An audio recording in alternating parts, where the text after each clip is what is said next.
Assalamualaikum warahmatullahi wabarakatuh. Perkenalkan, nama saya Ulfa Konstanstiani. Saya adalah CGP Angkatan 11 kelas 153A dari Kota Blitar. Saya akan menjelaskan tentang koneksi antara materi, kesimpulan, dan refleksi modul 1.1. Pendidikan menurut Ki Hajar Dewantara yaitu tuntunan di dalam hidup tumbuhnya anak-anak. Maksudnya, pendidikan menuntun segala kekuatan kodrat yang ada pada anak-anak agar mereka dapat mencapai keselamatan dan kebahagiaan yang setinggi-tingginya. Pada dasarnya, guru hanya bisa menuntun, memberi contoh, membangun semangat, dan memotivasi anak seperti semboyan Ki Hajar Dewantara, ing ngarsa sung tulodo, ing madya mangun karso, dan tutwuri handayani. Perbedaan pendidikan dan pengajaran menurut Ki Hajar Dewantara yaitu pengajaran atau on the which adalah bagian dari pendidikan. Pengajaran merupakan proses pendidikan dalam memberi ilmu atau berfaedah untuk kecakapan hidup anak secara lahir dan batin. Sedangkan pendidikan atau offending memberi tuntunan terhadap segala kekuatan kodrat yang dimiliki anak-anak. Pendidikan dan pengajaran. Ki Hajar Dewantara menyatakan pendidikan adalah tempat persemaian benih-benih kebudayaan dalam masyarakat, merupakan kunci untuk menciptakan manusia yang beradab. Dasar pendidikan anak berhubungan dengan kodrat alam dan kodrat zaman. Guru harus mendidik sesuai dengan kodrat alam dan zamannya sendiri, dengan tetap mengutamakan kearifan lokal sosial budaya Indonesia. Pendidikan dapat menjadi ruang berlatih dan bertumbuhnya nilai-nilai kemanusiaan yang dapat diteruskan atau diwariskan. Guru harus mampu menuntun laku anak sesuai garis kodratnya, serta menuntun mereka menjadi pribadi terampil, berakhlak mulia dan bijaksana, guna bekal hidup di masyarakat. Budi pekerti harus menjadi bagian tak terpisahkan. Guru harus senantiasa memberikan teladan baik bagi siswanya. Pengajaran adalah bagian penting dalam proses pembelajaran. Pengajaran merujuk pada aktivitas pendidik dalam menyampaikan materi pelajaran kepada para murid. Pengajaran bukanlah sekedar proses mentransfer informasi dari guru ke murid. Lebih dari itu, pengajaran harus dijalankan dengan cinta dan penuh keikhlasan. Guru harus menjadi teladan bagi para muridnya, memberi inspirasi dan membantu menemukan potensi terbaik dalam diri mereka. Pengajaran menurut Ki Hajar Dewantara juga harus menghargai keunikan dan perbedaan tiap individu. Pertanyaan terhadap pemikiran-pemikiran Ki Hajar Dewantara. Apa yang Anda percaya tentang murid dan pembelajaran di kelas sebelum Anda mempelajari modul 1.1?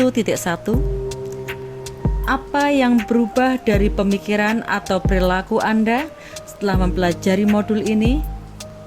Apa yang dapat segera Anda terapkan lebih baik agar kelas Anda mencerminkan pemikiran Ki Hajar Dewantara? Sebelum mempelajari modul 1.1, pembelajaran yang saya lakukan adalah saya menganggap pembelajaran hanya mentransfer ilmu semata, sehingga saya lebih fokus pada ketercapaian materi. Saya berpikir ketuntasan dalam penyampaian materi lebih penting daripada memahami karakteristik anak. Nilai kognitif menjadi acuan dalam tujuan pembelajaran yang saya laksanakan. Dikatakan berhasil jika nilainya bagus. Saya beranggapan keberhasilan pembelajaran terletak pada nilai mencapai KKTP.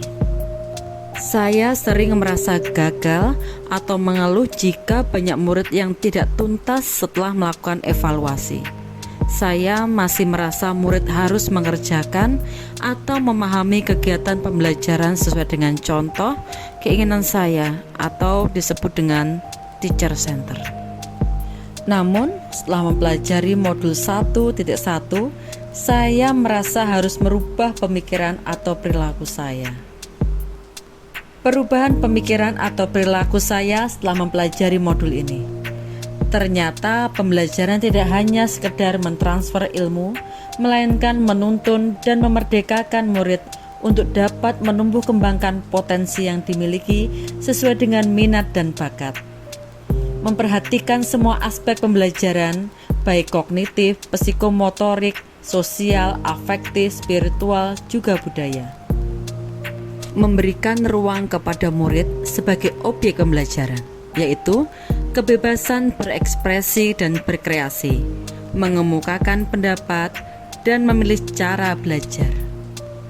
Harus ikhlas, penuh kesabaran dengan segala ketulusan hati, serta harus lebih memahami dan mempelajari karakteristik murid. Saya harus merancang pembelajaran yang interaktif dan menyenangkan dengan melibatkan murid sesuai student center.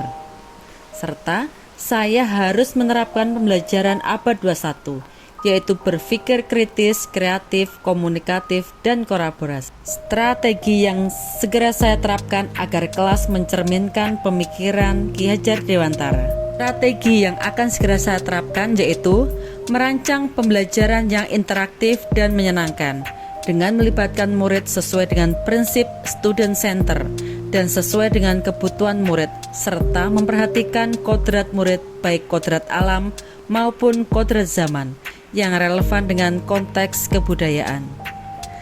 Kemudian menerapkan pembelajaran abad 21 yaitu berpikir kritis, kreatif,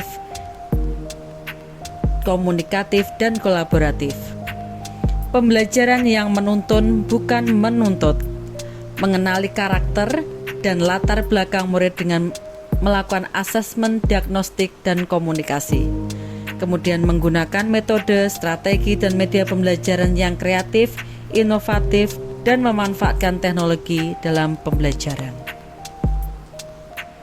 Terima kasih. Salam guru penggerak, tergerak, bergerak, menggerakkan. Ikuti alurnya, jalani prosesnya, nikmati hasilnya, dan selalu bahagia. Wassalamualaikum warahmatullahi wabarakatuh.